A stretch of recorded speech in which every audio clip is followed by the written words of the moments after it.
Ladies and gentlemen, how are you? We're back for Saturday night.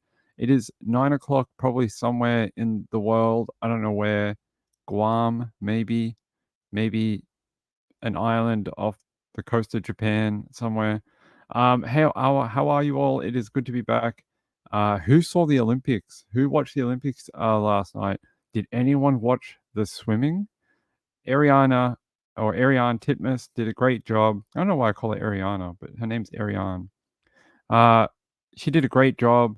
Gold medal for Australia. Australia top of the medal tally at the end of last night. Pretty cool. Here, let me double check it didn't go away. Olympic medal tally. Pretty sure it was Australia at the top when I went to bed. Yes, Australia is still at the top. That's what we like to see. It's what we like to see in the world. There we go. Australia with 3 gold and 2 silver right now. United States has 1 gold and 2 silver and 2 bronze. They are probably going to smoke us later on, so I'm going to enjoy our 5 minutes of being on top of the medal tally for like a day, and then America is just going to avalanche us with because they got so many more athletes. That's the thing in America. You guys have like 5 people in every single sport and every single like event. So you're bound to just like rack up medals eventually. So I'm going to enjoy our little 5 minutes on top. What has Canada got? Where's our friends from Canada? They're not. Are they in the top 10? They have no medals, right? Do they have any medals right now? Canada's still waiting for their time to shine. They will.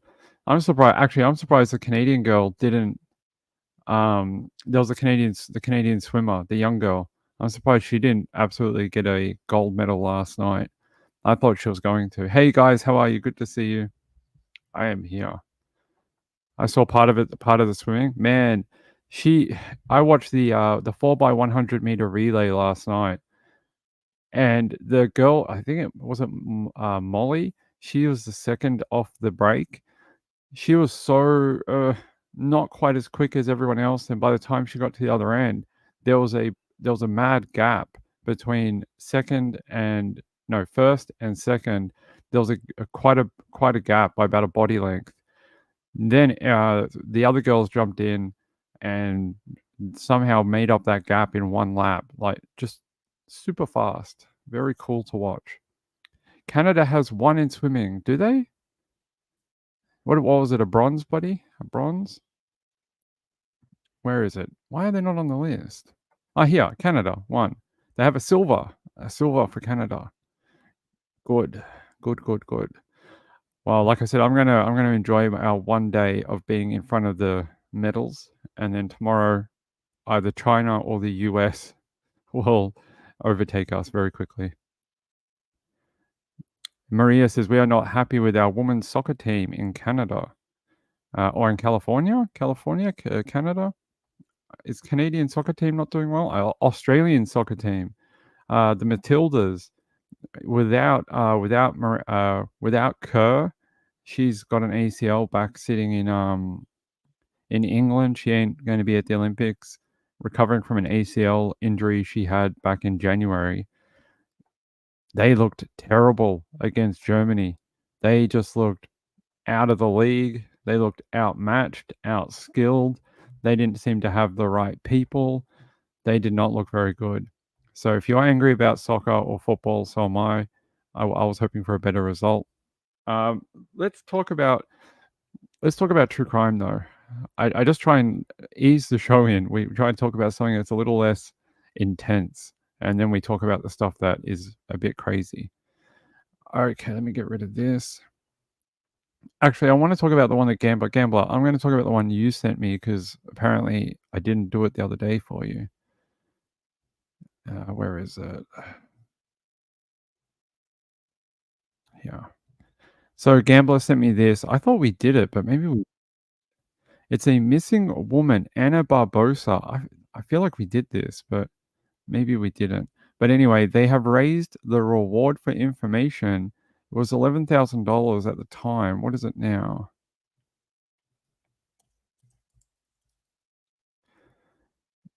Still, my missing mother not seen on surveillance.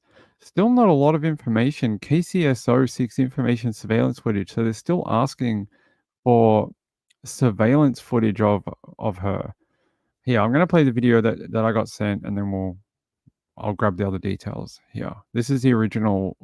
This looks like, yeah, the original news clip for it. And more money is being put toward the effort to find a missing Bakersfield woman. We've been following Ana Barbosa's case closely here at 17 News. She was last seen the afternoon of May 6 in Oildale and was reported missing 2 days later. The Kern County Sheriff's Office says she was last seen wearing a tan sweater, black leggings, and black Nike shoes. KCSO announced a $5,000 reward for information on Barbosa, and today that reward was doubled. Anyone with information is asked to call KCSO at 861-3110 or the Secret Witness Hotline at 322-4040.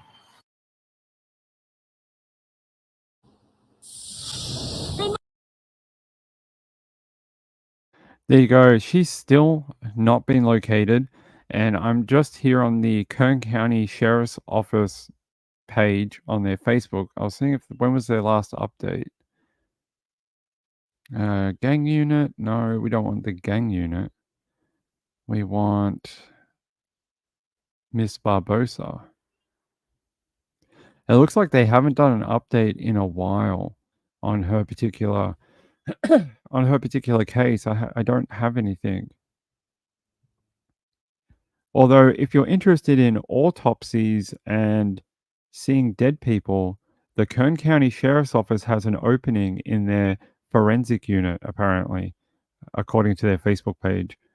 So if you're a doctor or a morgue technician and you want to go work with dead bodies, they do have an opening on their team. Let's see, when was their last update? Wow, this is going back months.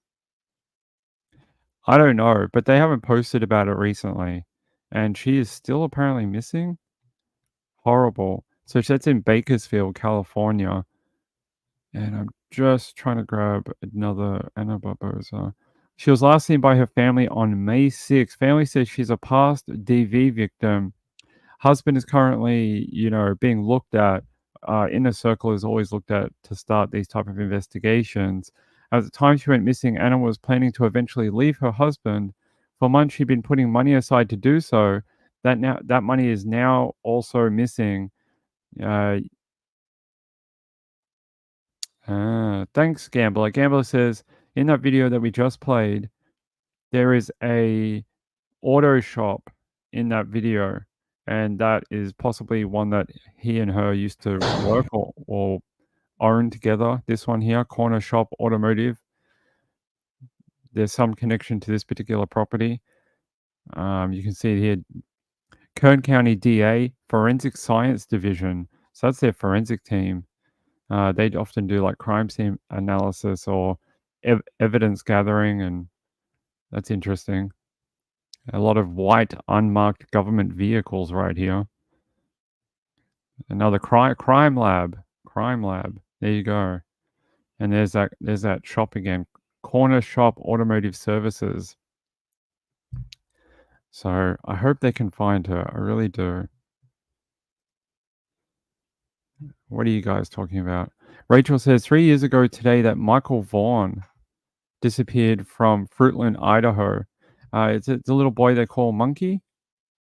His mom was quite frequently coming to our channel. Well, not my channel, but when I worked at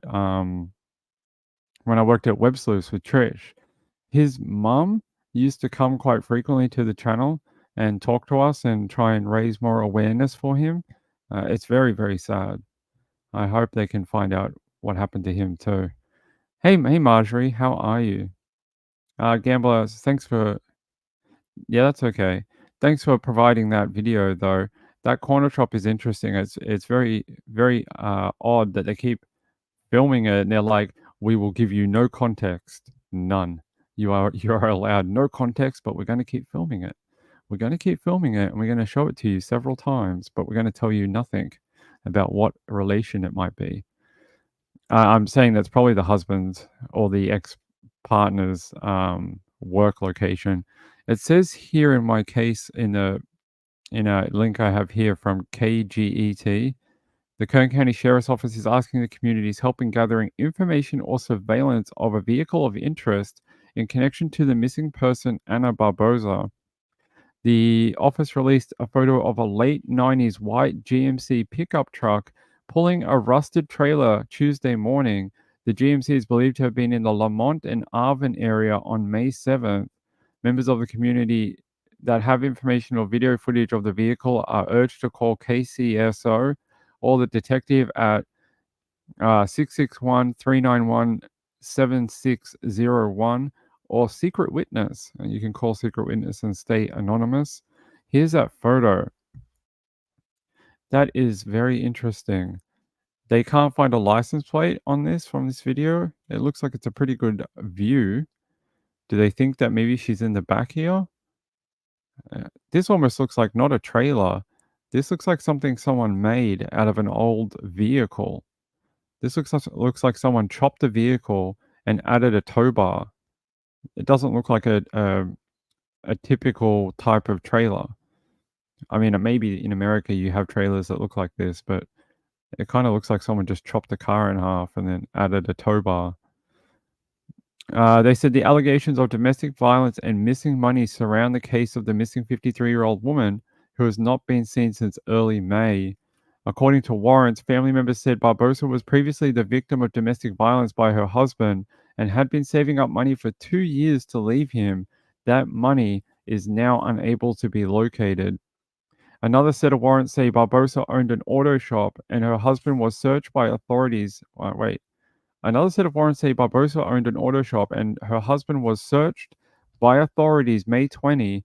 One vehicle parked outside the Corner Shop Automotive Services on Norris Road was marked Kern County DA Forensic Science Division. That was that vehicle I showed you before. Yeah, that is very interesting. To have a DA forensic team show up to your workplace. Odd. Hopefully they can figure out what's going on with that. But thanks, Gambler. I appreciate it. Hey, Uda, how are you? Or Uda. I'm going to call you Uda with an O because I like it. It sounds fancy. It sounds very foreign.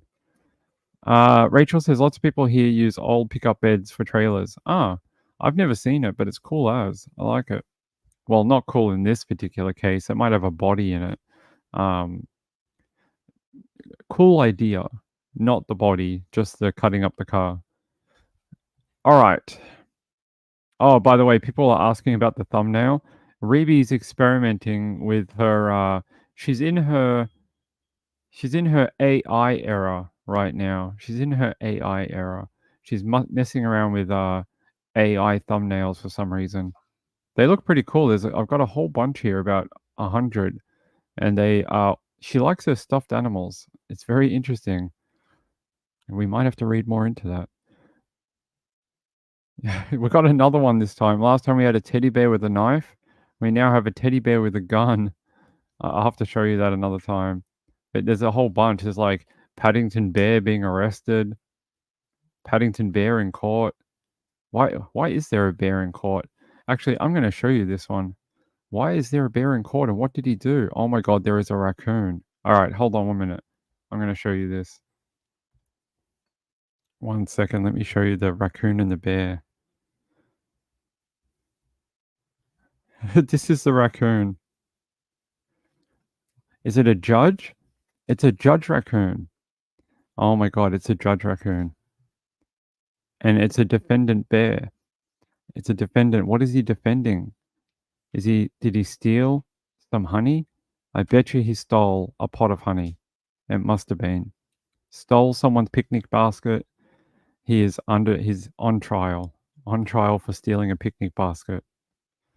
So there you go. There's the randomness of oh, Raccoon Gate. Is that what it is? Is that what she's doing? Okay.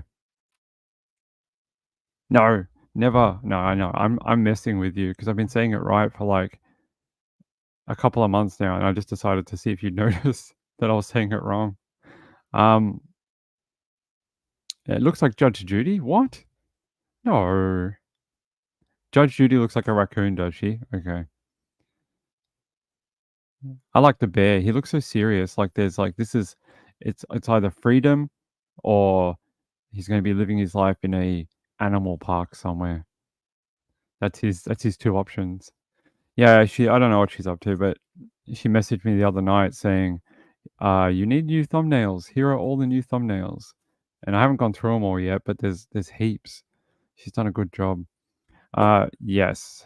There we go. I wanted to share that with you. It looks like Judge Judy. All right, let's keep going. Let's get you more crime for your faces. Let's get you more crime for your faces. What? No, I don't want to do that. Okay. Why is this on my list? I really don't want to do this, but fine. This is horrible. Is that the business we're in? Horrible stories? Okay. Someone sent me this out of Ennisburg. Is this in Virginia? Virginia? VT? Okay, yeah. It says here, man arraigned in SA and M-word of 82-year-old woman. It says a police affidavit said Darren Martell, 23, had recently been living in a camper at a residence near the home of Roberta Martin, whose burned remains were found in a nearby wooded area 4 days after she was reported missing. Here's a sort of photo of the area. What a beautiful location, but not great for her. It says here the man charged with aggravated M in last week's death of 82-year-old Roberta Martin allegedly SA'd the woman before killing her, disposing of her burned remains about 3/4 of a mile from her home, alleging to the court documents. Darren, 23, pleaded not guilty Friday afternoon in Franklin County Superior Court in St. Albans on the charge of aggravated murder in Martin's death. Judge Robert Katims granted a prosecutor's request to hold Marta without bail. Well, I'm guessing that's probably a good idea. Don't think you should be letting him back on the street.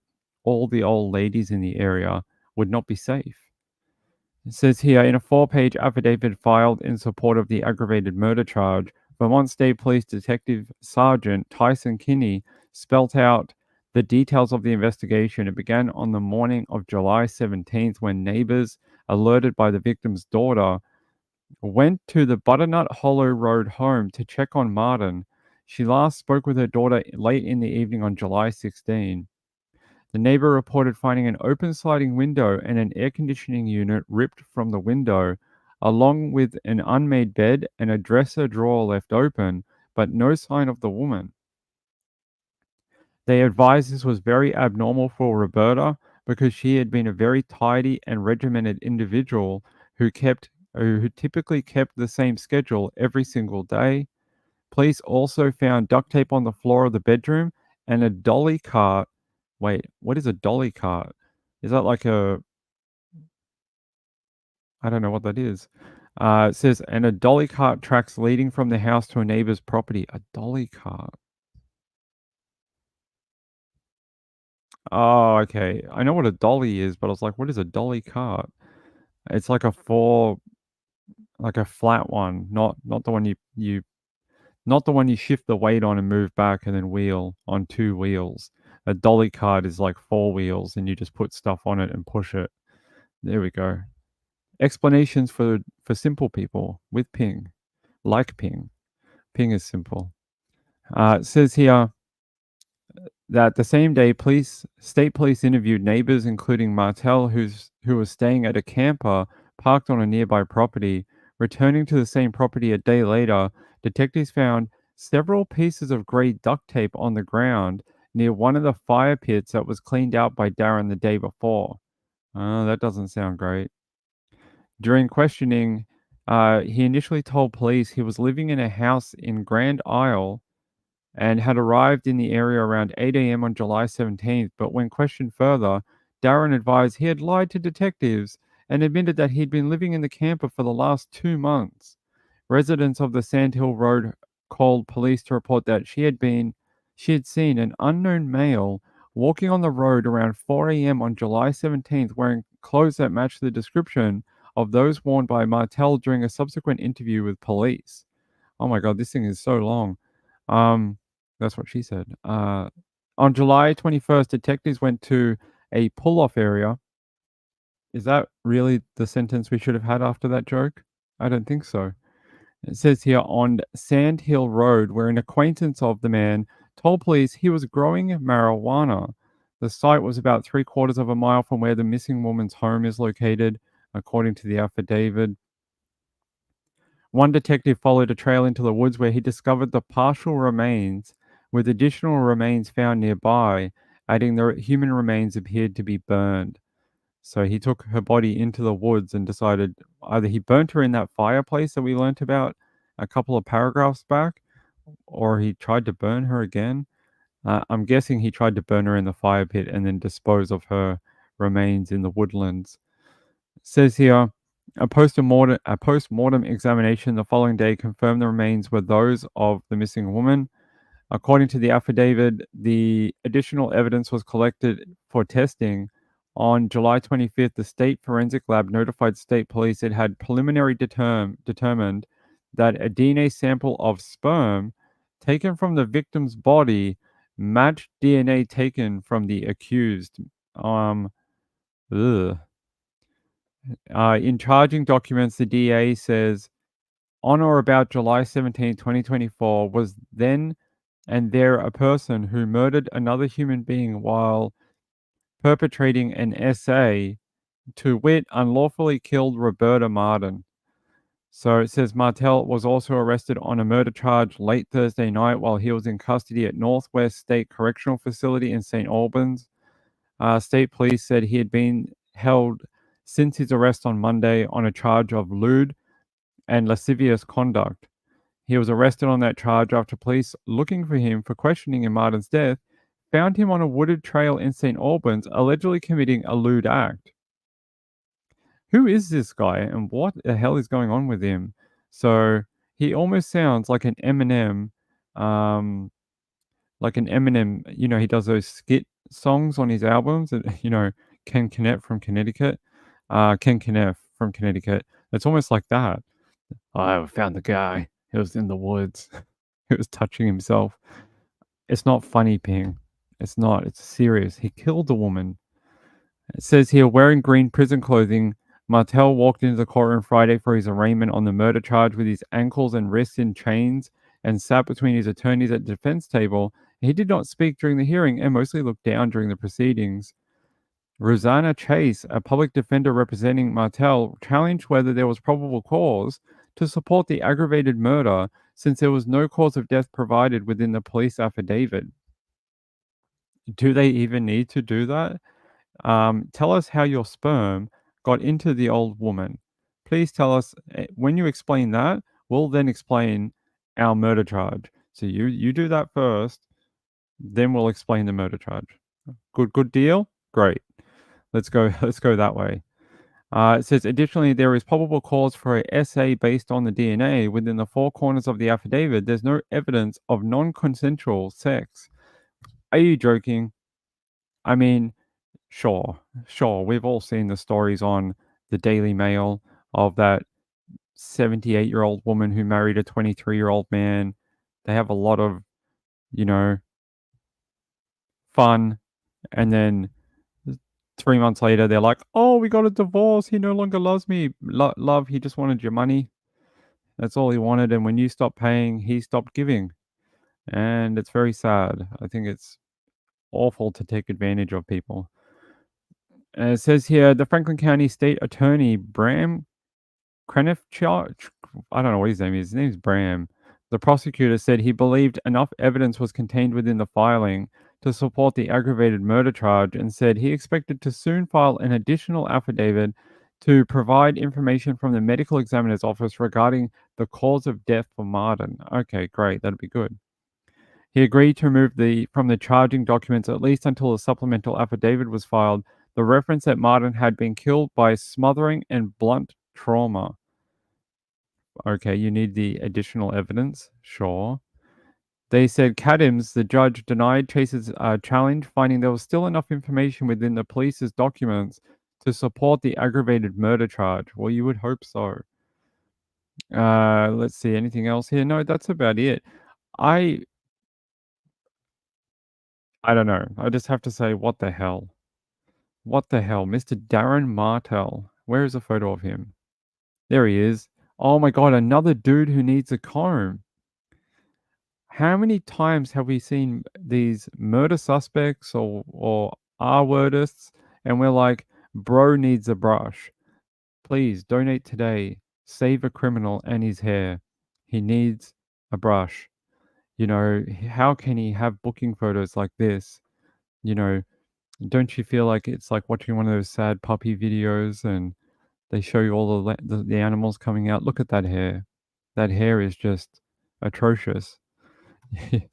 Support a alleged murderer today and buy him a comb for only $9,000 a month. You could support this prisoner with a comb for his hair. Lord have mercy on that hair. Yes. One moment.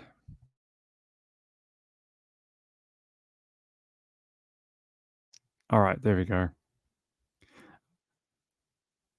Hey, Nanalana, how are you? Let me see if I can dig up anything else about this guy. Where is his name? Mr. Bedhair.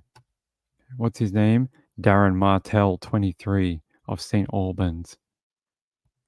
All right, Mr. Darren Martell.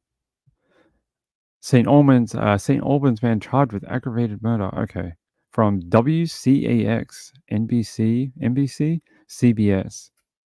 Oh, here he is. Here he is. Oh, he found a comb, everyone. He found a comb. It's okay. You do not need to donate and support, a potential murderer to fix his hair. He's found a brush. I can see video footage in front of us right now. Police say 82-year-old Roberta Martin was sexually assaulted before being killed, and the killer burned her body afterward. Channel 3's Cam Smith was at the courthouse in St. Albans where the suspect was charged today. 23-year-old Darren Martell is charged with aggravated murder, a charge that, if convicted, could send him to jail for life. This is a terrible tragedy for our community. It's been just over a week since 82-year-old Roberta Martin's remains were found nearly a mile from her Enosburg home. Prosecutors say 23-year-old Darren Martell is responsible for her death. Members of Martin's family and close friends noticeably emotional in court as Martell appeared in person to answer to charges of aggravated murder. My office, the Franklin County State's Attorney's Office, is committed to holding the perpetrator of this act accountable and bringing him to justice. Police say Martell had been living in a trailer next door to Martin's home when he broke in, sexually assaulted Martin, killed her, dumped her body in the woods, and tried to dispose of the remains by burning them. Investigators were able to obtain Martell's DNA from Martin's body, linking him to the crime. And the fact that that activity happened contemporaneously with her remains being found and with her disappearance, the court can infer that he was responsible for killing her as well. Our cameras captured this video of Martell talking with investigators the day after Martin was reported missing, and he became an immediate person of interest in the investigation. Court paperwork states police found duct tape in Martin's home, as well as similar tape where Martell was staying. We asked one man who lives next door to Martin if anyone at the property was connected to the case. They told us no. Any reason that they believe that they had anything to do with this? No, just the old duct tape in my backyard. You know, I taped some wires together. They found duct tape in her house and on her back lawn. So when they saw the duct tape in my backyard, didn't matter. It's 2 years old and buried in the dirt. But they got to do what they got to do. It is what it is. Tracks from a green cart Martell had, as well as broken plastic, was also found at her home. Vermont State Police say their investigation is not over. We still have evidence that will need to be processed through the lab. We're still working with the medical examiner's office. Any other pending search warrants that we have out there. So a lot of it is just stuff that takes time. Martell is scheduled to appear back here in Franklin County Court next week. Martin's family did not want to go on camera and tell me they're not ready to comment yet. St. Albans, Cam Smith.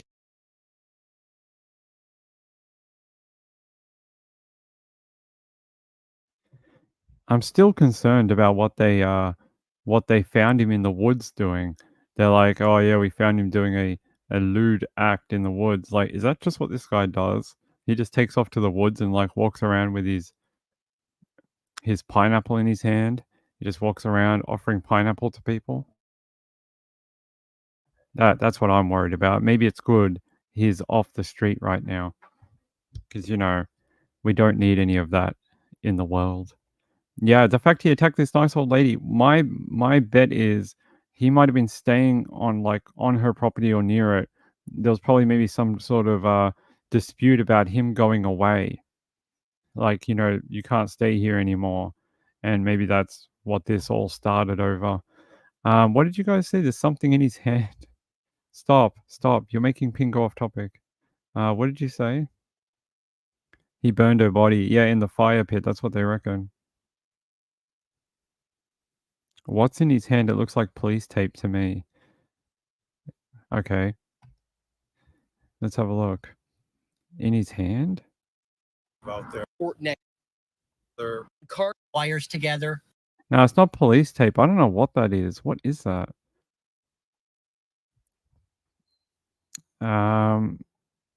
It looks like a sachet of something, or They found duct tape in her house and on her back lawn. possibly. I don't know. It's something. It looks like a little sachet or something, or you can see this one here on this one has sort of like a bend in it, like the bottom of a sachet where you tear the top and then it has something in it. Is marijuana legal in this particular county? Maybe it's marijuana. What county is this? St. Albans, VT. What's VT? Virginia? No. Hold on, I'll figure it out. Vermont, the other V state, not Virginia, Vermont. Is marijuana legal in Vermont? Let's have a look. I have no idea.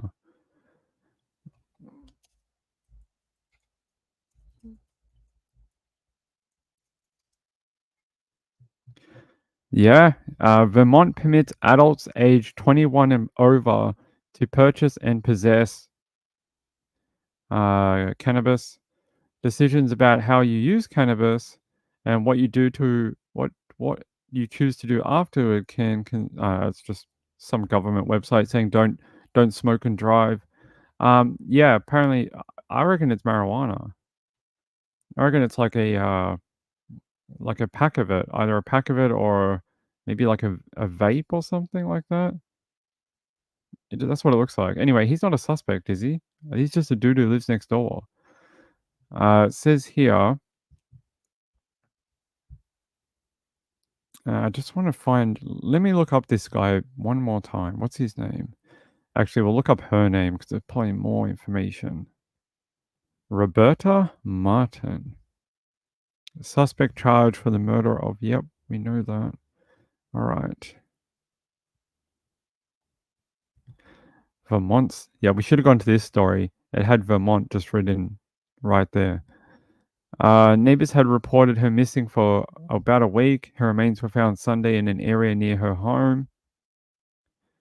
It says Martel was arrested on a murder charge Thursday night while he was in custody at the Northwest State Correctional Facility, where he's been held since Monday on an unrelated charge of lewd and lascivious conduct after police found him touching himself in a sexual manner along the edge of a public walking path near a school in St. Albans.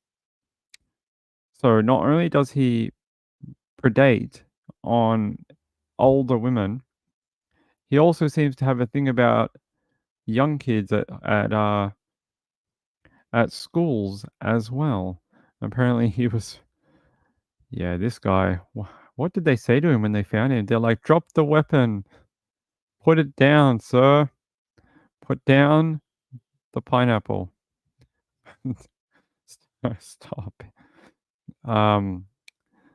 Yeah, we should find another story before I just start laughing at that a poor lady was murdered. It says here, State police said Sunday that they had located the human remains around in a wooded area off Sandhill Road. Okay, Sandhill Road.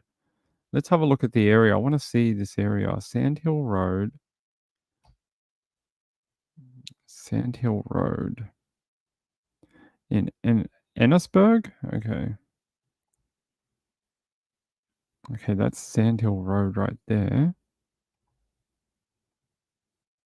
Alright, I'm going to show you the area if I can find. Alright, this is Sandhill Road. What number was it? Should be able to see a number on the video, right? Of the home. Let's have a look.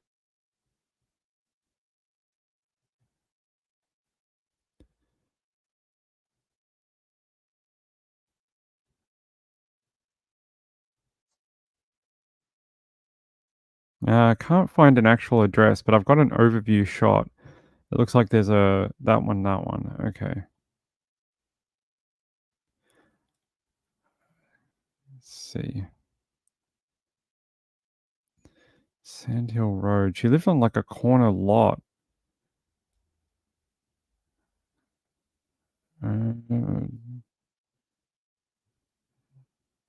Somewhere around here. Okay, so it can only be on this road. That's a nice home.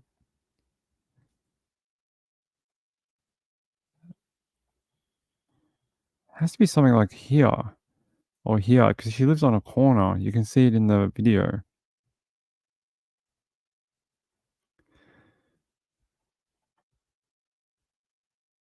Maybe this one?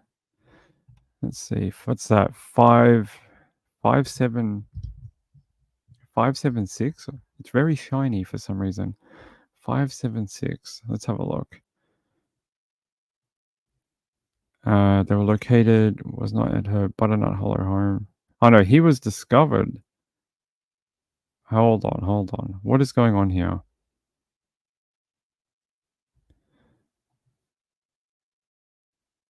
Here. They located human remains around 11 a.m. in a wooded area off Sandhill. Okay, no. This is where the remains were discovered. And you can see why. Right here, look. They're in a wooded area. Yes, it is a wooded area. Look at this. You could hide a body probably in here somewhere without anyone ever friggin' noticing. It is very, very built up, at least for that part of it. There's also a little bit down here on the same road, Sandhill Road. Tyler Branch right there. So it could have been anywhere along here. But yeah. They're very lucky they found it. There's a couple of homes, but it's pretty sparse.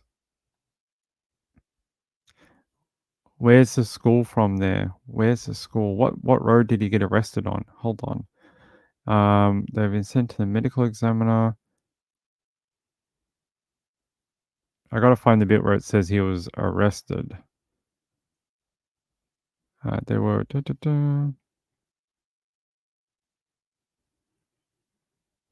Alright, let's have a look. Can we find a school? It's Cold Hollow. She lived on Butternut Hollow? Butternut Hollow. Let's see if it's close by or not.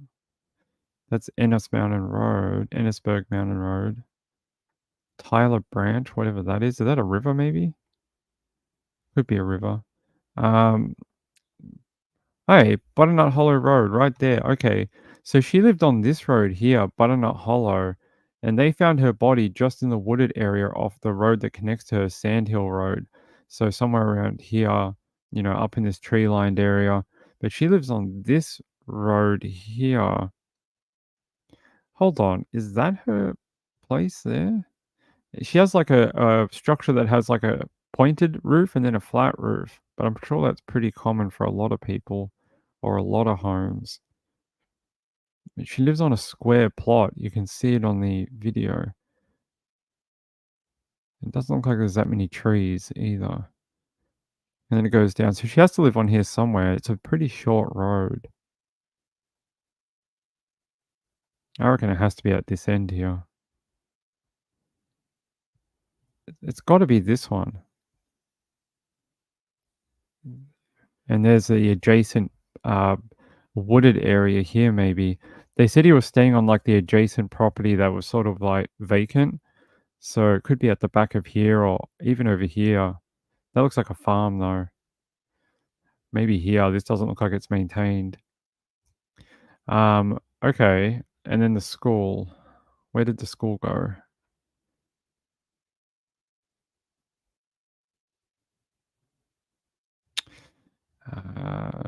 He was charged Friday with aggravated murder. Remains were found near Michelin Court. I can't find an address for that thing. Let's hold on. Her body afterward. Channel 3's Cam. Murder, a charge that, if found, nearly.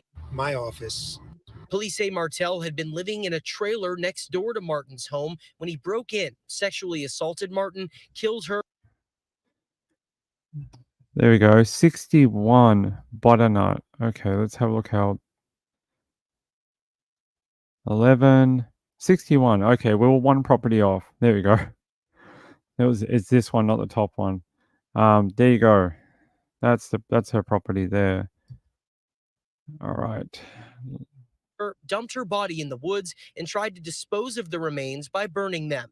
Investigators were able to obtain Martell's DNA from Martin's body, linking him to the crime. And the fact that that killing Found duct tape in Martin's home, as well as similar tape where Any reason Found duct, but her home. Vermont State Police say Need to be processed there. So a lot of it is just stuff that takes time. Martell is scheduled to appear. All right, I can't find an address for where he was in the woods, but just saying that they arrested him near a school, and that yeah, here's that home. We're one off. We're up here at this property on the corner, but she's actually one back from the corner. Yeah, this is her property here, number 61 on Butternut Hollow Road. I just don't know where the school would be. If we go straight up, you would think it would have to be in town. That looks like a factory. That's a mill or something. It would have to be over in town, right? Because that's where all the kids would be, like all the families and stuff. That's another work site. I don't know where the hell a school would be over here. Maybe up here? I'd have to Google it. Cold Hollow Sculpture Park. Okay, they got a sculpture park. Yeah, I'm not sure. But yeah, there you go. There's the overview of her property. And then they found her just up here somewhere in this wooded area. So he didn't take her very far after trying to burn her remains. He just took her around the corner, basically, 2 minutes away from her property. So it was all basically enclosed in this T-junction sort of area down here and along Butternut. Surprised he went this way up into this area and didn't try to go back through the back of the property. See, there's even a trail here. See? There's even a trail from the back of her home into the wooded area. I'm surprised he didn't go that. I'm not advocating. I'm just saying I'm surprised that's not where he went, because it's easier to sneak out the back of the house and get down onto this trail and get down into this more densely wooded place rather than come out the front of her property onto an actual open road, move up through here and into the wooded area across another road. You open yourself up to being seen, that's what happened. A woman called into police saying there was some dude walking around at 4 a.m. on the street where she'd never seen him before, and that's one of the calls that came into police. So it's in the bit I read. Did they give an address though? Police said in a press conference on Sunday that they located human remains around 11 a.m. in a wooded area off Sand Hill Road. That's that road, which is close to Martin's home. Police said the remains are believed to be her. No arrests have been made. Okay, that's an old article. They said here, Martell broke in. Maybe we moved links. We may have. Maybe it's in this one. Okay, they said during questioning, Martel initially told police he was living in a house in Grand Isle, but had arrived in the area around 8 a.m. Yeah. Yeah. On July 21st, two detectives went to a pull-off area. We need a new name for that. On Sandhill Road, where an acquaintance of Martel told police he was growing marijuana. The site was about 3/4 of a mile from the missing woman's home, according to the affidavit. One detective followed a trail into the woods where he discovered the partial remains with additional remains found nearby. That's that trail up above, I think. A post-mortem.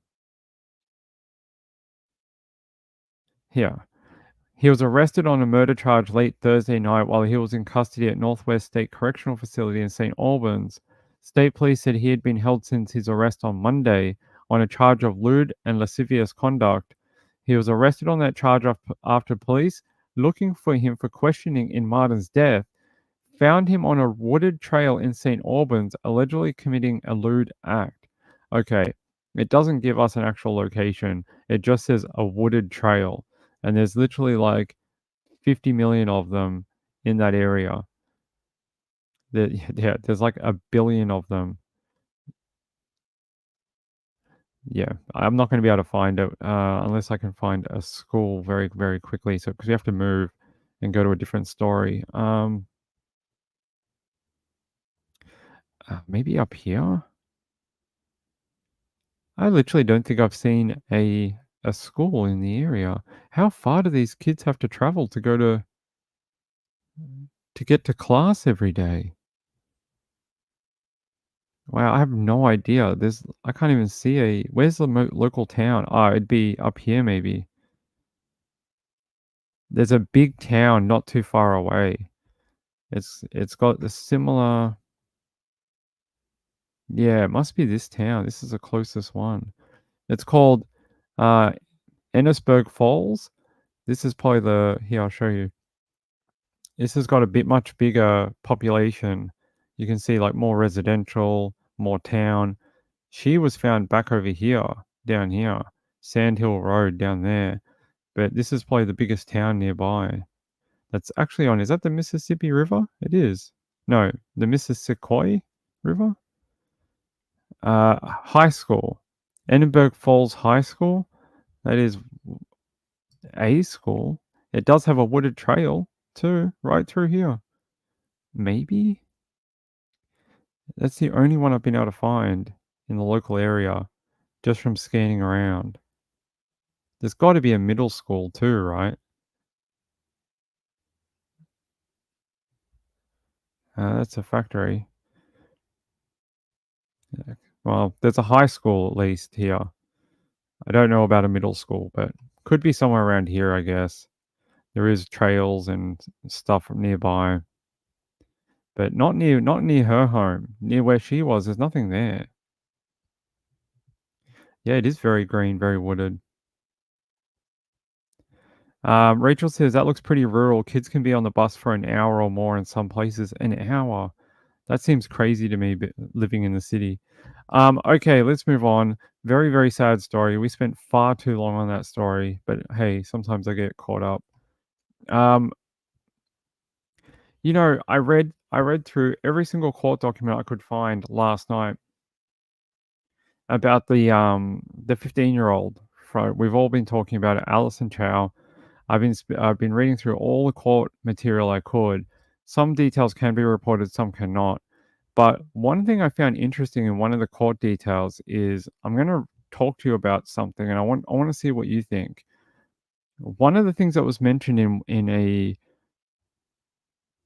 an application from the mum to the court. Now I'm going to word it so it's not directly what's on the document. I'm just going to beat around the bush, so to speak, a little bit. She writes about she reading these books written by doctors, and they're all about parental alienation. And this is one of the reasons that she would like her daughter to head to a different doctor, because she believes her daughter is being alienated by her father. and that she would like to see her daughter see a specialist who specializes in parental alienation. And this is a very interesting. I read about 200 pages of stuff last night, and I picked that up, and I was like, "That's a very weird thing to write into a document." And then I read some more of it. I can't tell anymore because a lot of it's very personal. But I wanted to see what you thought about it. I was speaking with some other people last night, and they were saying they think that parental alienation is not a real um, condition. It's like it's not a real thing. Like you can have like coaching and kids being, favoriting one parent over the other due to circumstances, but the actual term parental alienation is they think it's not a real thing. But I don't know. I've never looked into it myself. But they were trying to tell me it's not a thing that actually gets diagnosed. But like they could be crazy people. Ping talks to millions of people. But they're saying like it depends who you talk to. Some doctors won't even talk about it. It's not even like a real thing. And then other ones specialize in it and have whole centers about it. So when we first started talking about the Alison Chow thing, I was like, what if we're all barracking for the wrong team? Like not the wrong team, so to speak, because that would mean we're not for Alison, which that's who we're for. But what if we're just getting our wires crossed? And I worry about that because what if we're just like making it worse? And that's why I always try to be super careful about what I talk about on the channel because I don't want to make it worse for anyone. And I don't want to make their life like imagine if you were fighting an uphill battle already and then the entire internet got involved and was like not on your side. That would be terrible and I'd hate to be a part of that. Rachel says, I'm not sure about an actual diagnosis, but in theory, it does seem probable. Yeah, I don't know too much about it. It's not something I've ever researched or had to deal with, but it is something that is littered throughout the court documents for Alison between her parents, her father, and her mother. It is mentioned in there quite a lot. So the mother thinks that her daughter is being alienated from her. This is why when we talk about children cases, it's so hard to uh, do shows on because the documents that we get are only even everyone's like, oh my god, explosive information in the Alison Chow case. Well, no, it's not. This is like just one filing out of probably like 9 million that they've done in 1 year for the child custody case. There's probably just one of 2.6 billion files they have or that has been submitted or recommendations or what this parent wants or that parent wants. And it makes it very hard to find like what level are we on, who's actually telling the truth, and what is the actual situation here. So the only thing I can gather from everything involved and from reading all the documents is this: whatever needs to happen that makes Alison safe and gets her help for whatever issues, that's the only thing that matters.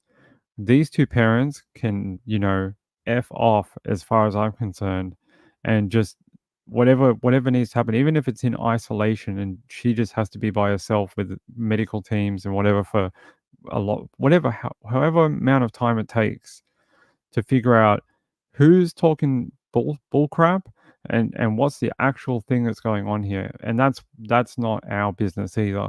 So, but that's the only thing I'm barracking for in this particular case is that they just figure out what the hell's going on here and who's telling the truth, how to get help for Alison, and then putting her wherever it is safe for her to go and wherever she'll be able to return to a life of normality.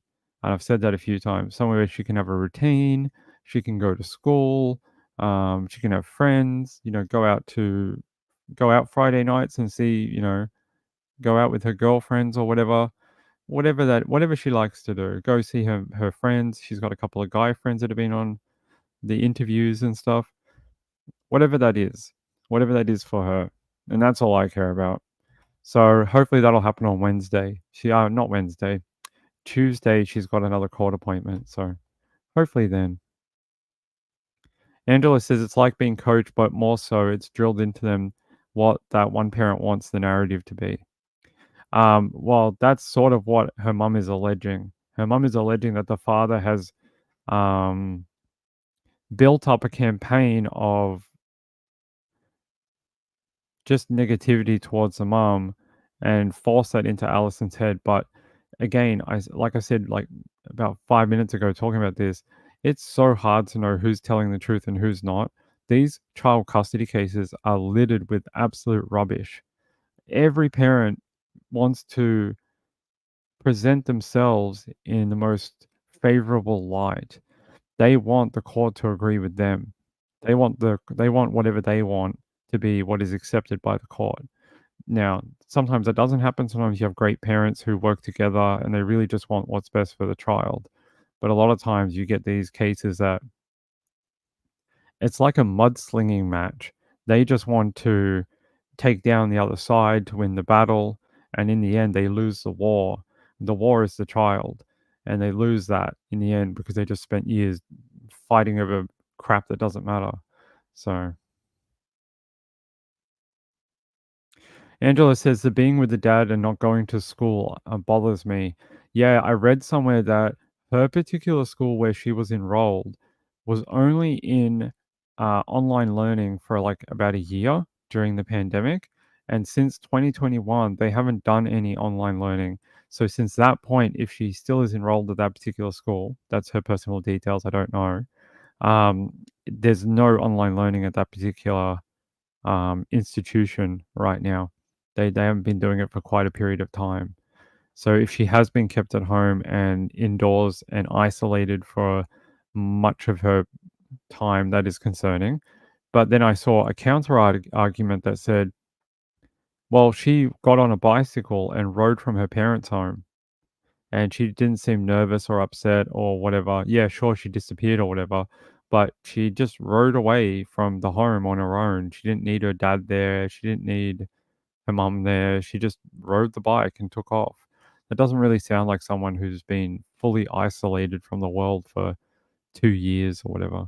So that's, again, it's hard to know. You're dealing with a juvenile who has a right to privacy and has a right to have her health issues not broadcast to the world. And yeah, I hope the hearing on the 30th will sort of quieten this all down and allow some real progress to be made for her. I couldn't give a crap about the two parents. They can each, F them and F all of them. I don't care. But for her, I hope there's some good progress made that they can start unwinding this, find out who she really is and what she actually wants. Because that's all that matters here. All right, that's all I'm going to say on Allison tonight, although it was disappointing to read a lot of the comments in this overnight. I've been keeping a pretty close eye on it, and there's probably the one thing I thought was the best thing that came out overnight was Allison's grandma, Jeffrey's mother, did like a little, I don't know what you'd call it, like a little speech, but a lot of it was in her native language, I think. And people did translate it. And apparently she was just describing how much of a lovely girl Allison is and how much she enjoys seeing her granddaughter and how the mum doesn't want to get involved in the dispute between her son and his ex-partner, the mum, and that she just really wants to be a great grandma and that she wants Allison to grow up to be a great adult and then have many adventures with her, basically. Sort of, making it smaller than what it is. Sort of, just picking bits here. Yeah, so she seems like a lovely, lovely lady, the grandma, but she seems like she's a little hamstrung in what she can say and what she can do by her son and the mum. But she just wants to be a good grandma by the looks of it. She's probably been the one that's been the most level-headed through the entire thing. I've seen a couple of different things released from her. First one, she released a letter to her church friends. And that's a great way to raise awareness. And she was very honest and open about what was going on. And then she did this little, I don't know what you want to call it, little interview or speech or whatever. And again, just very honest and very open. Doesn't seem like she's talking crap.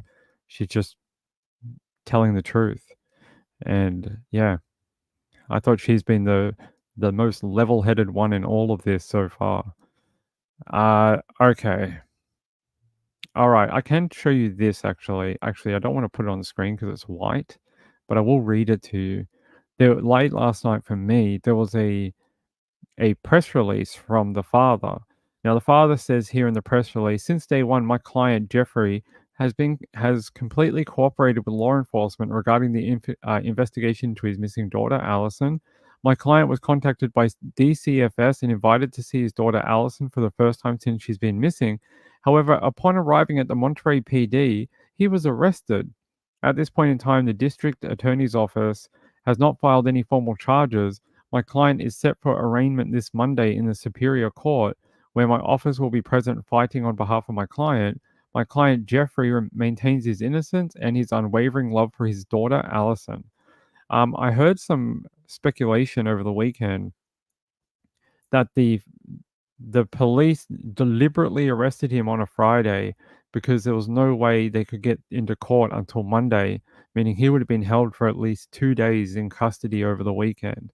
And I was like, ooh, that might be true. I have actually seen cops do that before. I've also seen them just arrest people because they have to arrest people too. But interesting timing. One day before they have to go to court for the child case on the 30th. So make of that what you will.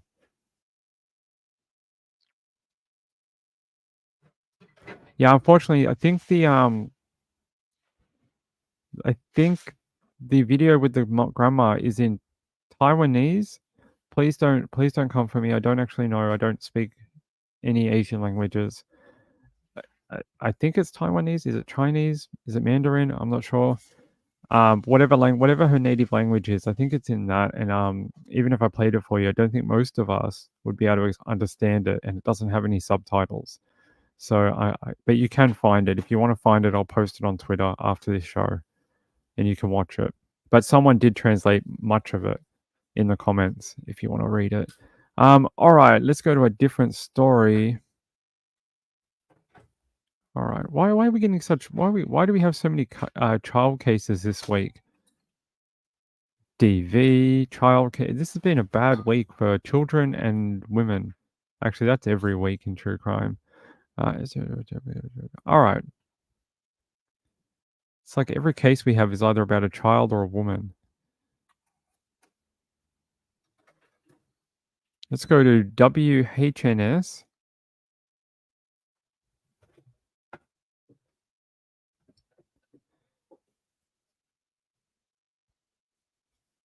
Well, brand new here at 11, an infant abandoned in a car for hours. The upstate couple allegedly responsible, now behind bars, facing several charges.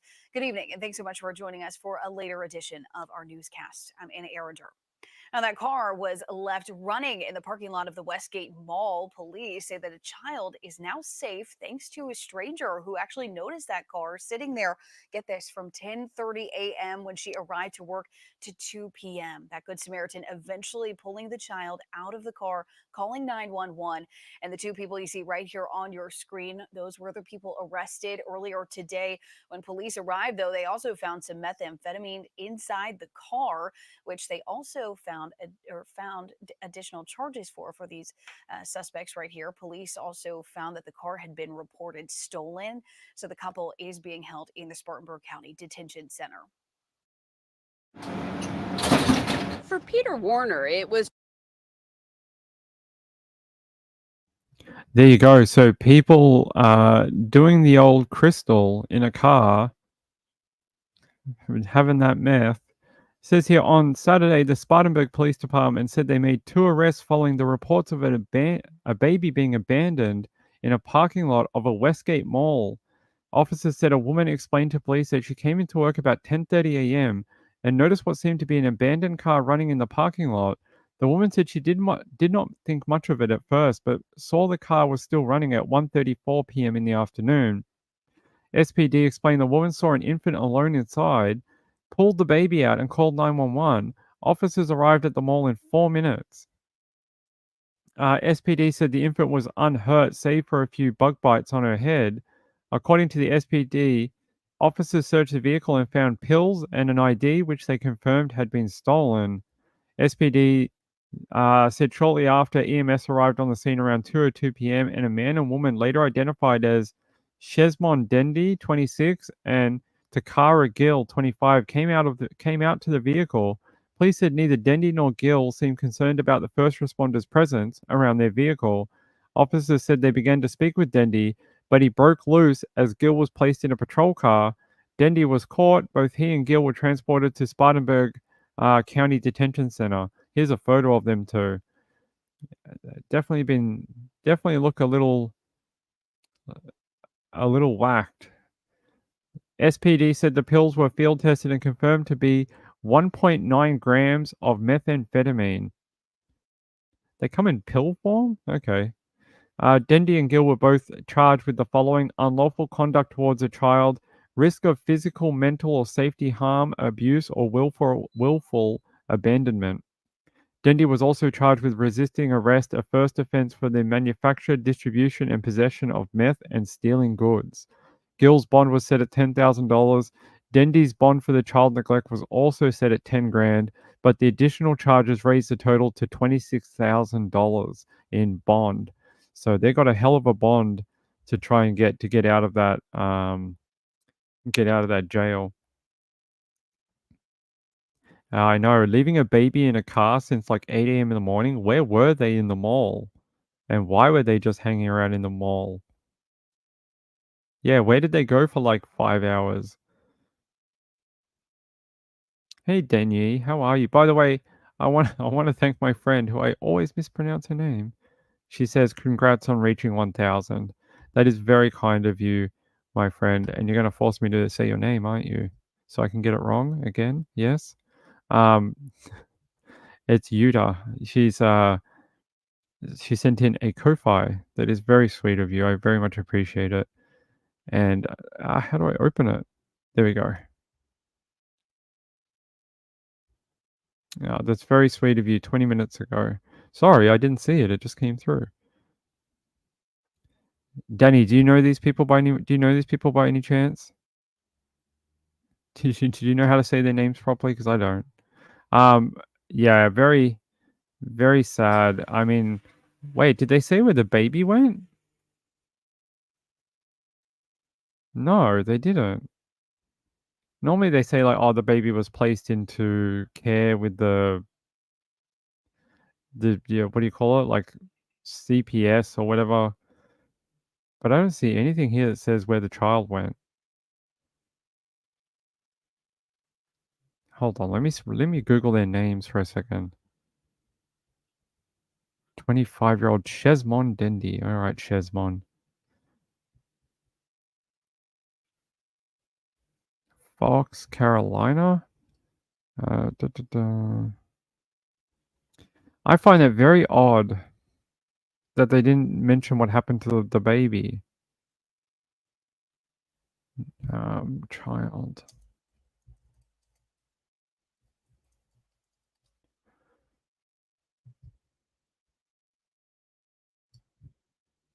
Just that one article in the Fox, Carolina. That's it for these two. Unless I missed it. Did they say in the video? In this video here? Well, Let's brand have a new look. here at 11, an infant reported stolen. So the couple is being held in the Spartanburg County Detention Center. No, they didn't really mention. Well, I hope the child is okay.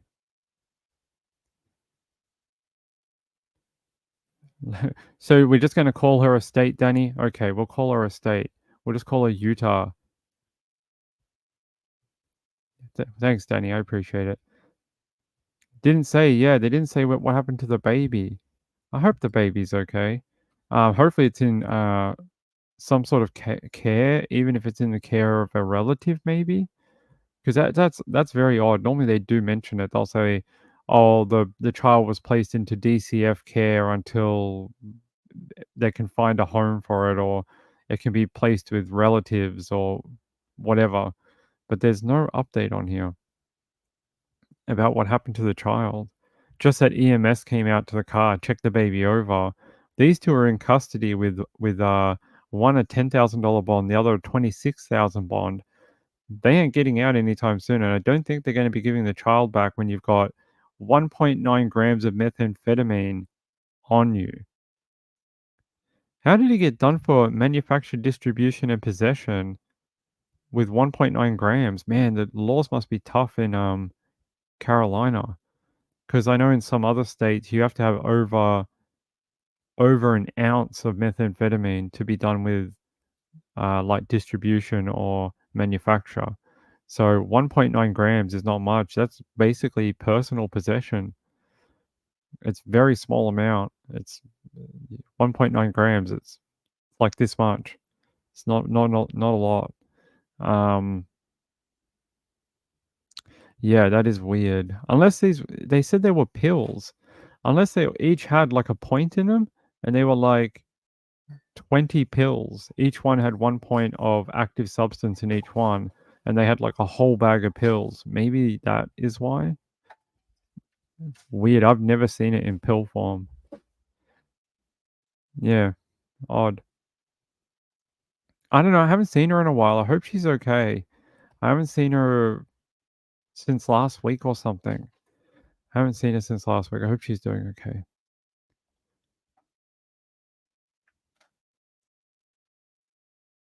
Read the blue writing at the bottom. Okay.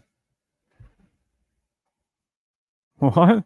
One-legged woman hits man with his truck after hopping away. That is odd. All right. Let's learn about hoppity here.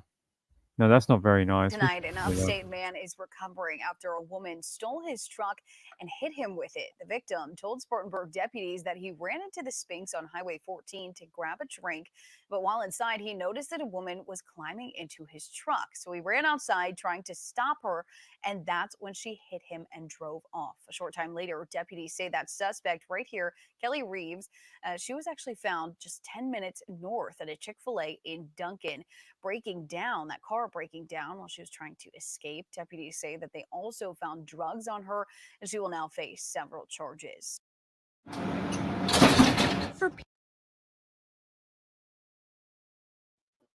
They really want us to watch this bus driver. Every time we finish a video, they're like, here's a bus driver. You're trying to listen while laughing. That is a weird story. Hey, I guess everyone's got to have a weapon, right? Says here, Spartanburg County Sheriff's Office said Saturday that a woman was arrested after stealing a man's truck and hitting him with it, among other offenses. Deputies say the truck owner, Anthony Mann, went inside a Sphinx gas station to grab a drink and noticed a one-legged woman with crutches sitting on the sidewalk. The truck owner said he felt bad for the woman and intended to give her some money on the way out. According to deputies, Mann said that before he could even buy his drink, he noticed the woman, Kelly Reeves, 30, hopping away on crutches towards his truck. Mann said he left the drink behind and ran to his truck, but Reeves had already lifted herself into the Ford F-150. He tried to stand in her way, but she hit him with the truck and drove away from the scene. Here's a photo of her right there. Deputies said that once they arrived, the police department passed Spartanburg Code deputies a bag with items she left or had on her person, which included half pills of clonazepam and 2 small containers of naloxone, HCI, a syringe, a bag of drug test strips. Deputies said the stolen vehicle had broken down during her attempted escape. Mann said he has his own tow company and used it to retrieve his vehicle. Deputies said that once they arrested Reeves, she admitted to stealing the truck, but she claimed it did not belong to the man, or his name is Mann. The DMV confirmed the vehicle was indeed belonged to the owner. According to deputies, Reeves also claimed she did not know where the pills came from. Deputies said they discovered her license had been suspended for failure to pay a parking ticket. She was booked into Spartanburg Code Detention Facility Deputy said the following warrants will be sought for her: grand larceny, enhanced; malicious damage to personal property; possession of a stolen vehicle, enhanced; possession of prescription medication; and driving under suspension. Okay. All right, lady. I think you need to look at your life choices, my friend, and figure out what's going on with you. That is not a good way to beat someone. Next time, get a baseball bat. It'll be quicker and faster. Then you can run away too. You don't need to take your leg off. You can just use a bat. All right. No more weird stories, okay? Let's see what else we've got in my list of things. What else is here? Da, da, da, da.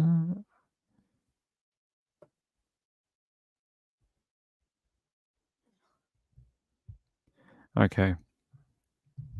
Let me see what is here. No, okay. There's nothing on that. Oh, yeah, actually, Angela, that story you keep sending me about the guy who was kicked by the cops, I did actually watch it the other day. I watched the video that someone took. So these guys were in an airport in the UK, and I don't know what they were fighting about. They were sort of just arguing, and there was a bit of argy-bargy going on. And then the cops all of a sudden pulled out like tasers and pepper spray and were like beating these guys up. One of the cops literally booted the guy in the head. He was on the ground. The cop wound his leg up and just whacked him in the friggin' forehead with his boot. And they were just pummeling these two men. It really was police brutality. I mean, there's no other way to describe it. These guys were just sitting there in an airport. I'm not sure what the original annoyance was, but it wasn't really didn't seem like a fair response to the situation.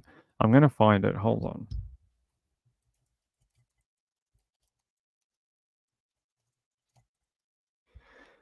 Here. So we go to Sky News. Here's one of the videos. There's more of them.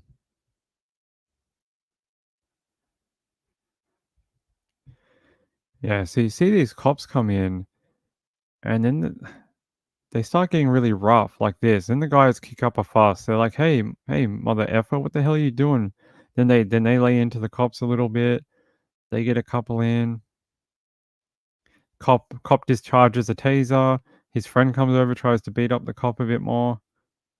Get the cop on the ground. He's stunned by the taser. And then he boots him in the head. Did you see right at the end there?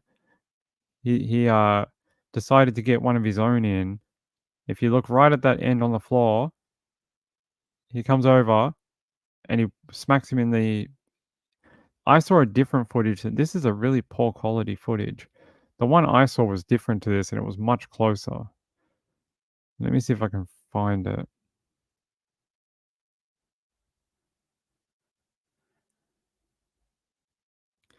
Must be this one.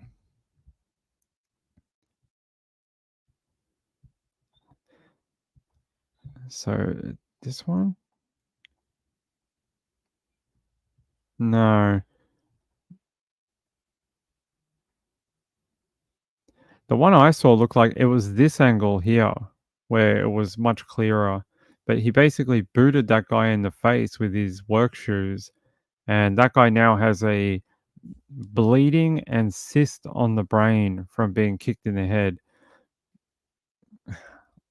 Look, you throw a punch at a cop, you sort of have to know that all bets are off. You sort of just have to understand that whatever happens next is it's almost your fault because you threw a punch or at a cop. I sort of feel sorry, but yeah, I mean, you throw the first punch, like I said, all bets are off, and whatever happens next is you're gonna have to roll with it. because you've just opened up a can of worms that you really don't want. Like, they don't appreciate it, and you're going to get smacked by them if you throw the first punch. Yeah, pepper sprayed. Sorry, not sorry. Yeah, I sort of feel bad that he's in such a bad condition in hospital, but at the same time, that throwing of, like, the punch and trying to bring the cop to the ground, that's, like, their worst nightmare. That's, like, every police officer's worst nightmare is being, like, disarmed slash, like, brought down to the ground, because when you're on the ground, you can't fight as easily or defend yourself as easily.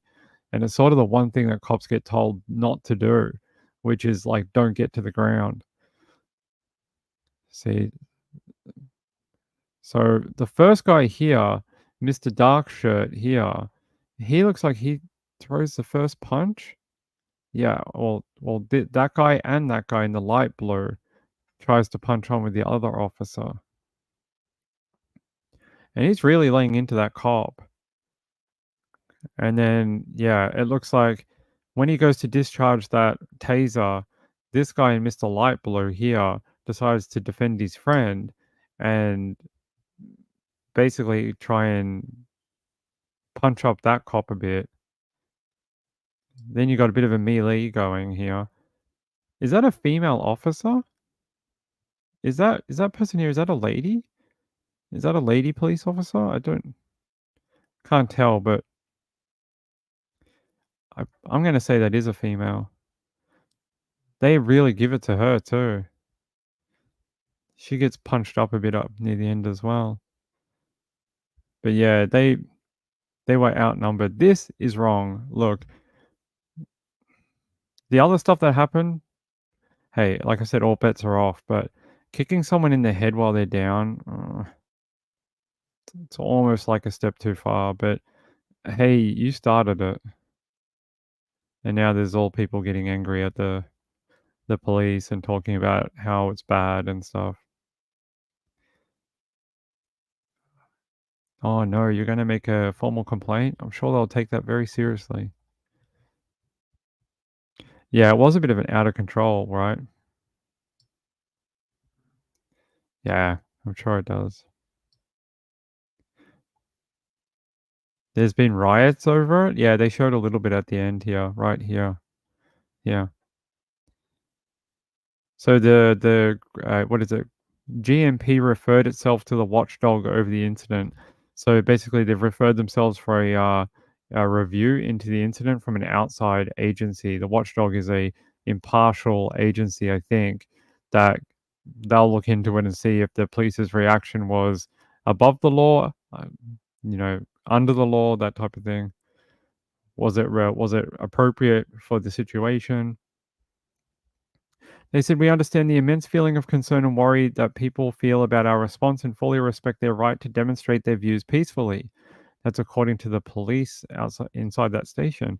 "We have already referred our actions to the Independent Office for Police Conduct and will be in further discussions with them today." Hold on, let's try and find a video that'll actually tell us what happened. Okay, let's go to Sky News.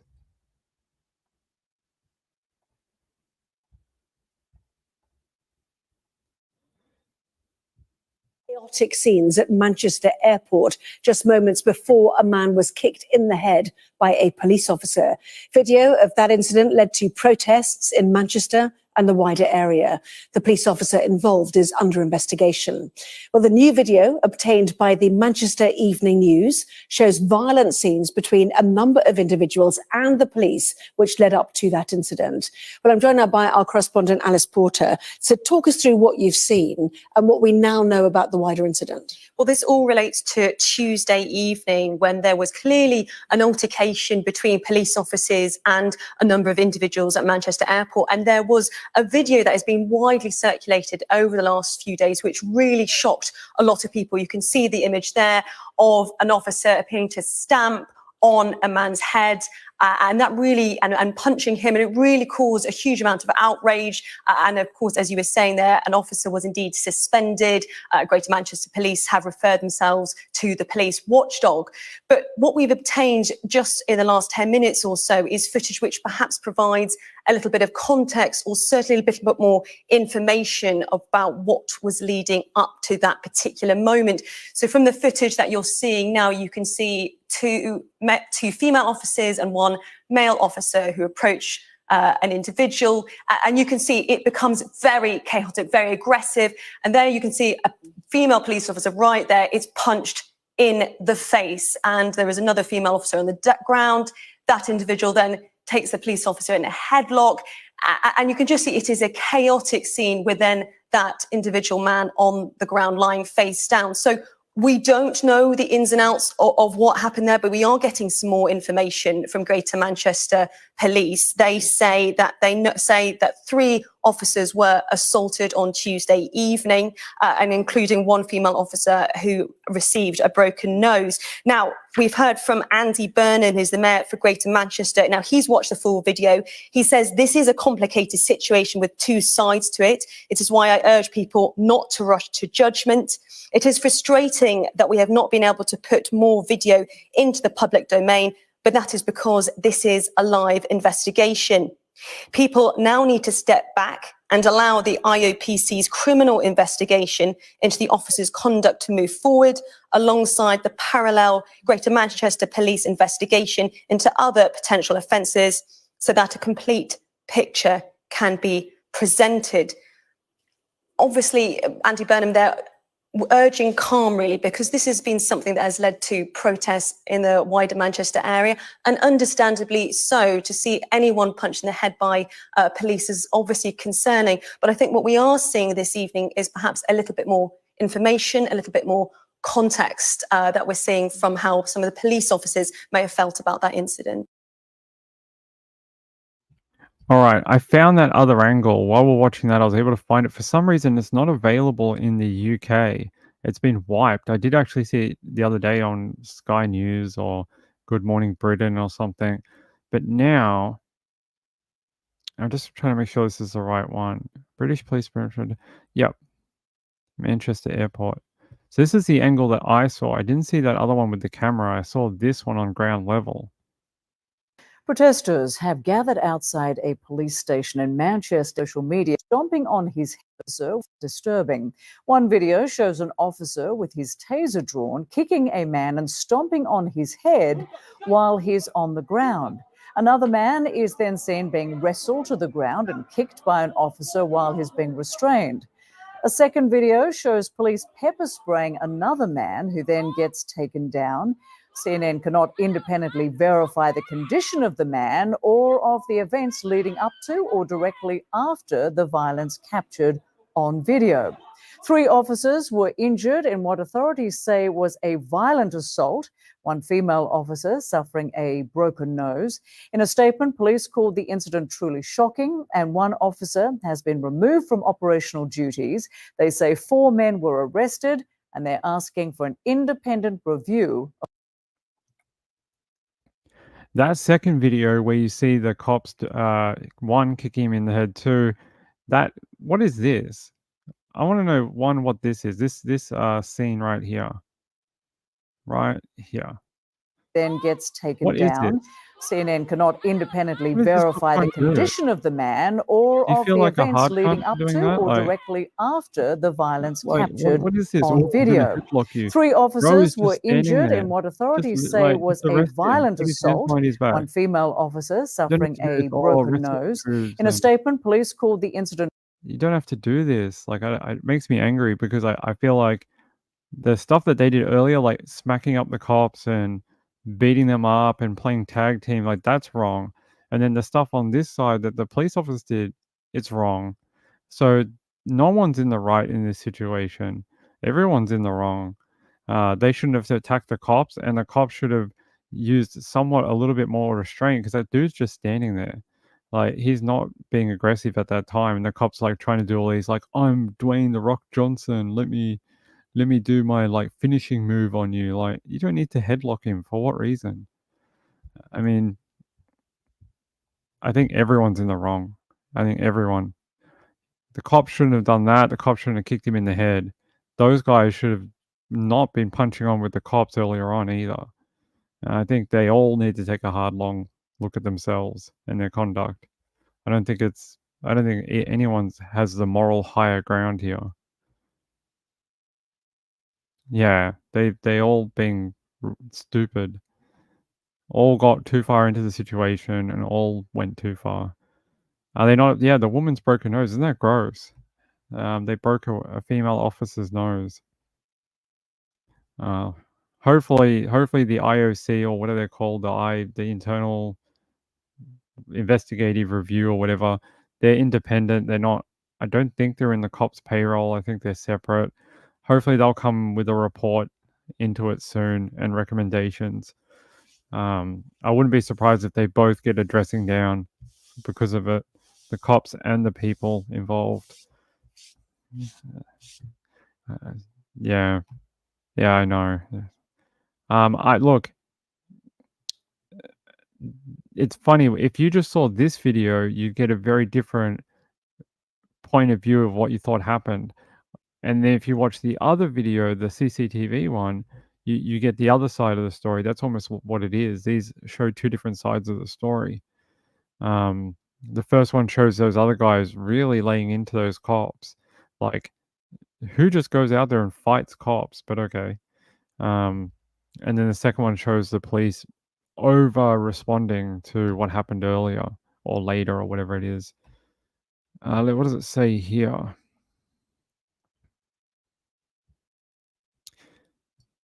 New footage shows moments before man was kicked in the head. It says new footage shows moments before man kicked in the head by police officer at Manchester Airport. The Greater Manchester Police Constable has been told he's under criminal investigation for assault. New footage has emerged showing the alleged assault of 3 police officers at Manchester Airport before a man was kicked in the head. The video obtained by Manchester Evening News shows the chaotic scenes which led to an officer kicking and stamping on the head of a man who was lying face down on the floor. A Greater Manchester police officer was suspended on Thursday after the footage was shared widely on social media, leading to protests in Rockdale and Manchester City Centre. The Independent Office for Police Conduct, the IOPC, said on Friday that the officer had been advised that he was under criminal investigation for assault. A decision will then be made to refer the matter to the CPS, which is the Crown Prosecution Service, and whether the officer involved should face disciplinary proceedings. Police are appealing for witnesses over 3 incidents in Manchester's Airport Terminal 2 on Tuesday, including 2 altercations before what they describe as an assault on 3 police officers. All 3 suffered head injuries, including a female constable who suffered a broken nose, and 4 men were arrested who have since been released on bail. Yeah. The GMP, or the Greater Manchester Police, have opened a portal for more footage, and it's appealing for witnesses to the 3 incidents to come forward. The first is an altercation between passengers from Qatar Airways flight QR023 that arrived at 7:20 p.m., which they said may have taken place on the flight or in the T2 baggage hold. There was then a violent altercation between members of the public in T2 about 8:22 p.m., just over an hour later. At 8:28 p.m. at the terminal's car park pay point, 3 police officers were assaulted and left with head injuries, including a broken nose, according to the GMP. Witnesses are urged to upload information, footage, or other details that could help the investigation at the public portal, which is the link here. Mayor says situation complicated. You're damn right. It is a bit complicated. The family of the man who was kicked in the head have appealed for calm and urged people not to take part in any further protests, their MP said on Saturday. They're saying the MP for Rockdale said they have issued a plea for calm and asked for no further protests. They want due protest to take its course and urge everyone to respect their wishes. Yesterday's meeting in the area made clear that this is a community that strongly believes in the rule of law, that the criminal justice system should follow the evidence wherever it leads, and that the offenders should be punished appropriately. Those present are rightly stressed that the law should be applied equally to everyone and that no one, particularly the police, should be above the law. I 100% agree. If the men in the 3 different incidents in the airport were found to have broken the law and assaulted or whatever, yes, you should be charged. Just because the police hit you later does not negate your original crimes that you perpetrated. The police later on, if they are found to have broken the law and not followed guidelines in the way they approach the situation, then yes, they should be charged too. That's just the way it works. No one, including if you wear a badge, is above the law. We've seen it in America. A male sheriff's office employee was just charged with murder last week over shooting that 32-year-old woman in her home after she touched a thing of boiling water. She had a pot of water on the stove. Police came in after she called police for help due to a prowler outside her home. Police ended up shooting her dead in her own home. So it does happen. Danny says, all studies show when citizens review, they go lighter than officers do. What do you mean? Yeah, let's prosecute the horse, Danny. That bastard. He did it. He definitely did it, Danny. The horse knew everything. He was the mastermind. Let's get him. Yeah. I think it's both. I think they both have a lot to answer for. I think the cops need to explain why he kicked the dude in the head and where in the training manual it says you can do that. The other stuff where the fight broke out and they were punching on with the cops, that's that is not okay, and that is assault charges for them. It is in the law in the UK that emergency workers, police, and like ambulance and fire are often assaulted on the job by people they're trying to either help or to quieten down a situation and figure out what's going on. It is like one of the number one complaints of all emergency workers is that they're often assaulted. So that they might get charged under that new law in the UK for emergency service workers. Yes, that's true. Then this happens. Danny says, citizens are usually horrified when they find out the stuff people do. Yeah, we'll find out. Yeah, get the horse, Danny. It's always the horse. He's always the ringleader. Every time. We'll see what happens with the internal investigation and then the IOCP investigation, but brutal. But feel sorry for the female officer to cop a broken nose. That's not very nice after going to work, is it? She'd have to come home like, honey, what happened today at work? Well, dude broke my nose. I've been in surgery for like 2 hours, to straighten my nose. Yeah, it's been one of those days. I really need a drink. Hey, Kim. How are you? Sonia Massey. Yeah, we did Sonia Massey the other night. Would you like me to talk about it a bit more? Equal opportunity, yeah. Do you want me to talk about Sonia again?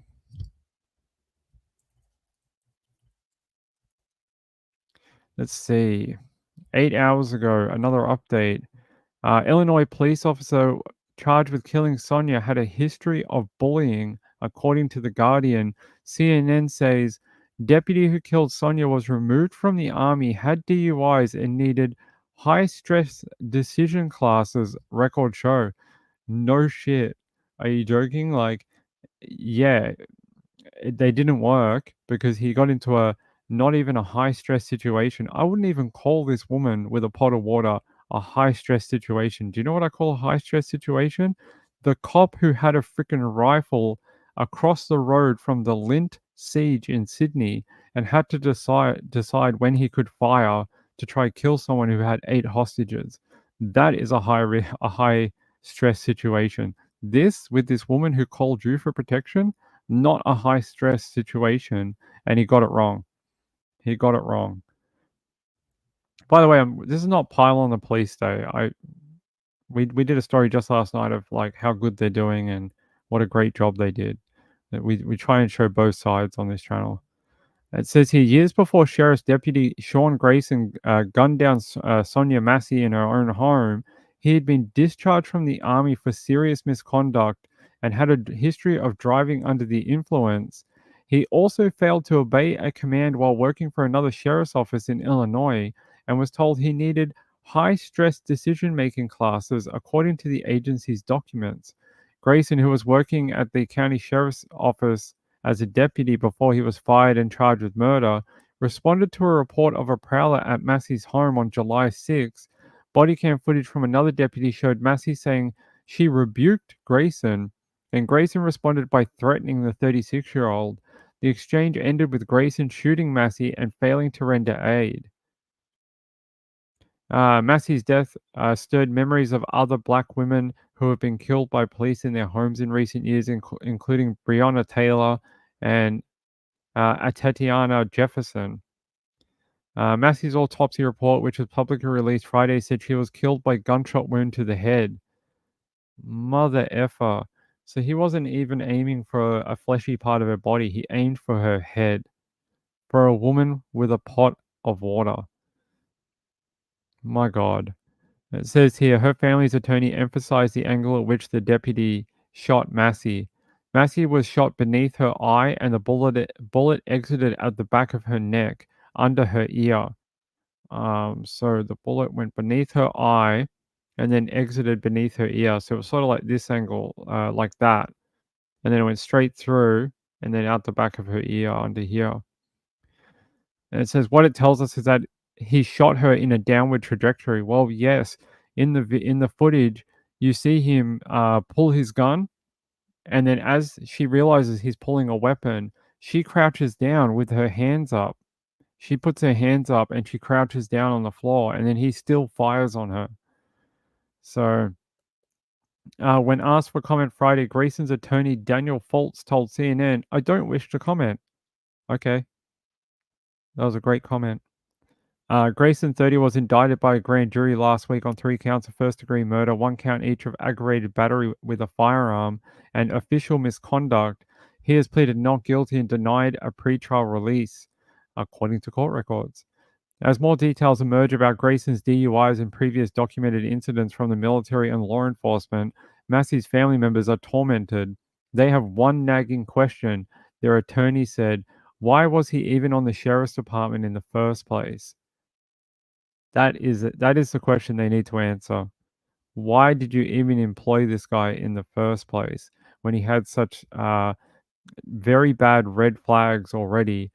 Someone who moves around to police departments constantly, it can't be of good, can't be like someone you're like, hey, that's a blue chip employee. We really need to hire him. Most people who are really good at their jobs don't move that often because they, one, like where they work, two, don't want to throw away career progression because they've worked so hard at it. People who tend to move around a little bit should be looked into. I'm not saying they're bad people, just look into their history a little more, into why they're moving around. Some people may have to move for housing or school or wife or whatever. They're legitimate reasons. But there's other people like this guy who moved because he was crap at his job. And he kept having to move because they kept firing him. That's different. The document says Grayson was separated from the Army under a general discharge after he served as a private first class at Fort Riley in Kansas. The file did not detail the alleged misconduct. CNN asked the Army for more details. In response, the Army spokesperson wrote, Sean P. Grayson was a 91B wheeled vehicle mechanic in the regular Army from May 2014 to February 2016, he had no deployments and left the Army in the rank of private first class. Isn't that like the very first thing you get called when you're in the Army, private? So he never had any career progression in the Army either. Never made it through the first ranking. Says here Grayson was on the Kincaid police force for only 3 months before he was let go because he refused to live within a 10-mile radius of the police department. Grayson pleaded guilty to 2 DUIs before working at law enforcement agencies. Court records show Grayson was charged with 2 DUI misdemeanor offenses in Illinois, one in 2015, one in 2016. Yeah, there we go. Very sad. That woman did not need to die that night at all.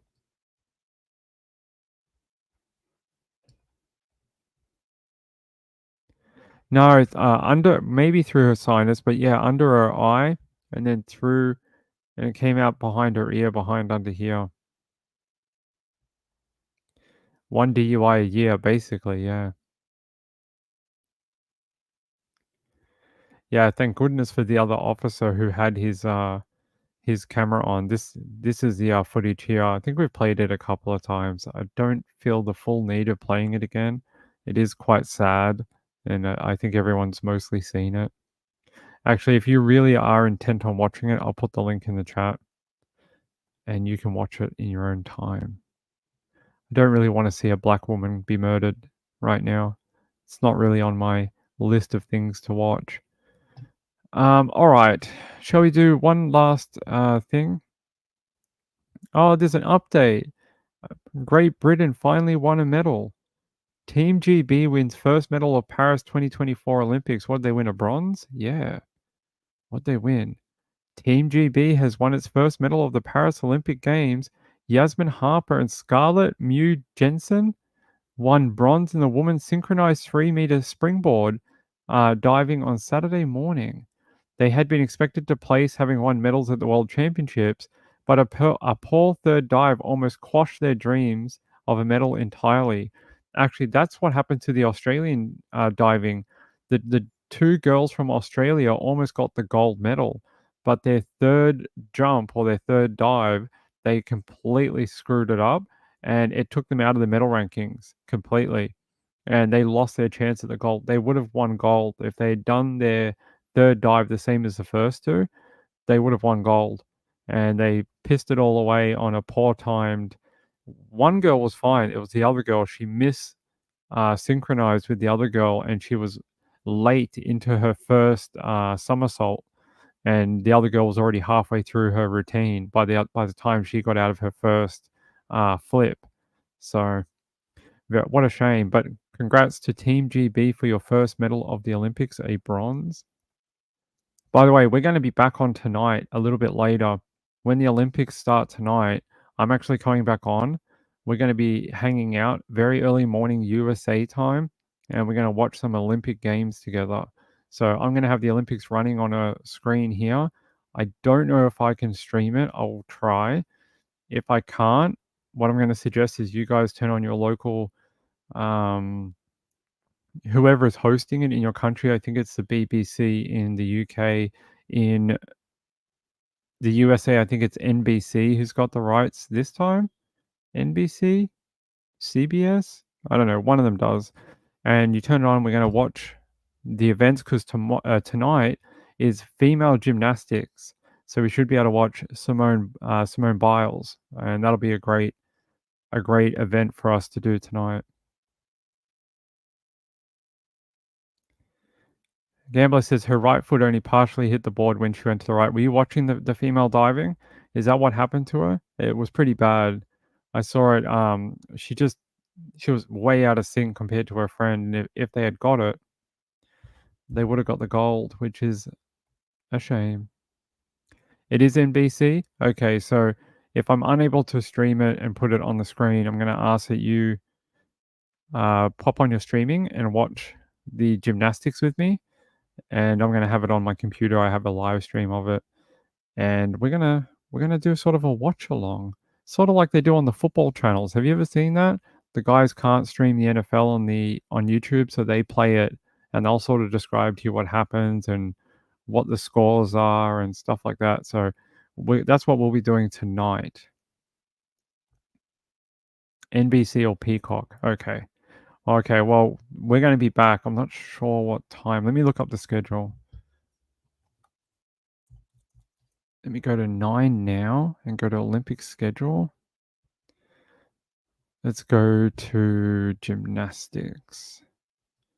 What do they call it? It's like artistic gymnastics, right? Women's all-round qualification, women's balance beam qualification, floor exercise. That's a good one. Get to see the girls do their routine. They're pretty good. What time is that? 21:18 tonight. So 9:20 tonight. I'll be back on. So I'm going to start the stream at 9:10 my time. What is that for you? If that's 10:30, 11:30, 12:30, midday. Midday? Does that sound? No. Wait. 10:30. I think it's 6 a.m. in the morning for you guys. 6 yeah. 6 a.m. in the morning for the East Coast. So we're going to be up real early for Eastern time zone. So if you're in the Western time zone, it's going to be about 3 a.m. in the morning. You guys must... Is that correct? What time is Paris on? Hold on.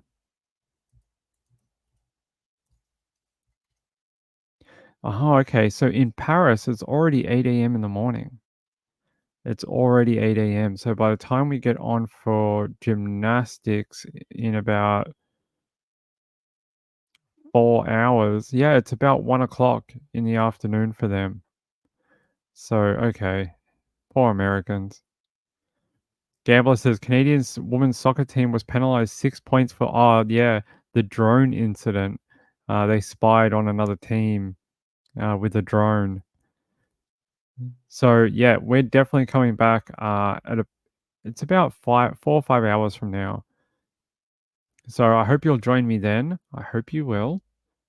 We're going to do gymnastics floor routine and balance beam. We're going to see Simone Biles, hopefully. See how she's doing. I hope she's going to have a great Olympics, and I hope she gets the gold medal so that she can go off and retire. I felt very I felt very cheated last time because last time we did the Olympics, she got that twirly thing, and that she wasn't able to compete, and basically the entire female gymnastic was in a giant pandemonium over her not competing, and it sort of ruined the entire event. Hopefully this time everything's good with her. She competed in the USA Championships about a month ago and got gold, so I'm expecting a gold medal for her. I know, right? Can you believe she's 27 now? I think Alexa is wrong. 12:30 a.m. here. No. Yeah, PM, lunchtime. It'll be lunchtime for you. So for my UK viewers, it'll be great. For my American viewers, it's going to be tough. Might have to see you when you wake up in the morning at about 7 a.m., okay? But we're going to be on for a few hours, so even if you can't make it when we first start the live stream, jump on after and come hang out with us. So, yeah. I'll see you then, okay? Give me 4 hours. I'll see you for the Olympic live stream for gymnastics at 6 a.m. in the morning. Let me just double check that. It's 2 a.m. It's 4 here. 5. 6. 6 is 4 a.m. plus 3. So 7:20 in the morning, Eastern time zone, will be on doing the gymnastics. 4 a.m. in the morning for Pacific time zone will be on. There you go.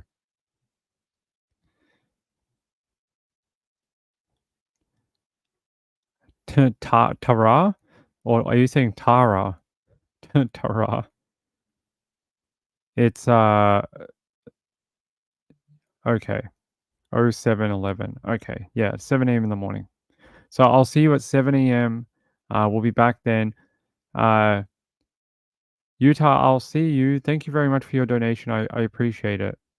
Oh, Tara, I get you. Thank you for your donation and your what do you call that thing? The Ko-Fi. The Ko-Fi. Thank you for the Ko-Fi. It's very kind of you. I appreciate it. Even though I say your name wrong 30 times a week. I'm very sorry about that. The way it looks to me, it just makes me want to say it the other way every single time, even though I know that's not correct. Yeah, we'll see you all soon, okay? 4 hours. Bye. Bye-bye. I'll see you then. 4 hours time. Peace out. Bye. Have a good sleep. Get up early. Watch gymnastics. Bye.